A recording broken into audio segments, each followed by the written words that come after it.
the competition to ensue from the lowering of investment requirements for foreign retailers is seen to hurt at least local small businesses.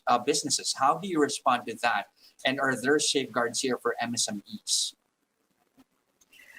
I personally looked at the data. So the Philippine Statistics Authority has an annual survey of business and industry.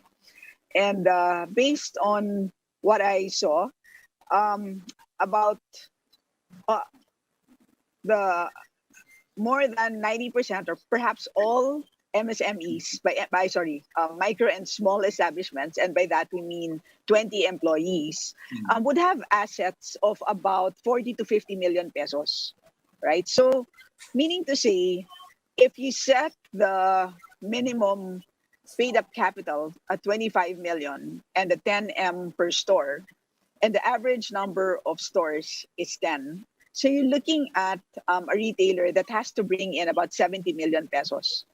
So with that, then all micro and small are actually practical, given that their asset value is somewhere between 40 to 50 million pesos. So what we're saying is retailers who come in with an average number of stores equal to 7, and therefore a 70 million minimum requirement, will practically not compete with a micro and smaller segment. So in other words, our sari-sari stores will be operating in a separate market as these new retailers that would come in. Mm-hmm. Also, you at least do not expect these foreign retailers to eat up on whatever possible earnings for most of the MSMEs.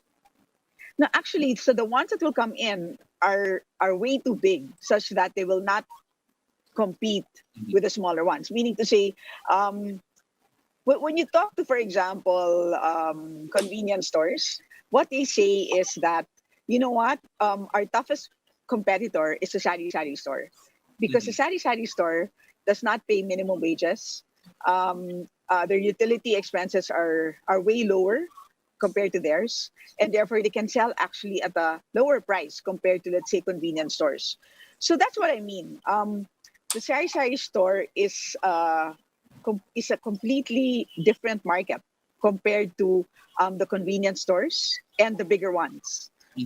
And with the threshold that we put in fact, the retailers will actually be even bigger than the existing convenience stores at the moment.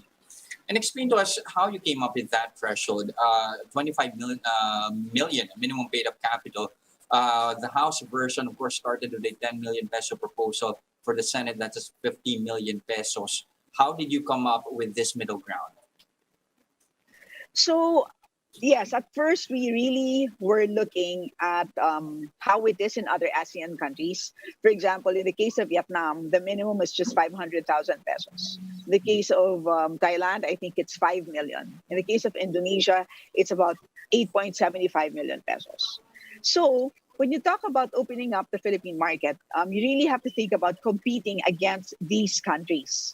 So if your minimum paid up capital is way much higher compared to these three countries, wala pa dyan yung Cambodia, which is clearly also a potential competitor, you need to think about calibrating that amount relative to these countries, right? You cannot outprice yourself too much, because if the threshold is too high, then you'll just lose out to these countries, and will not be able to you will not be able to open up your country anyway, right? So pointless, in short, yung law.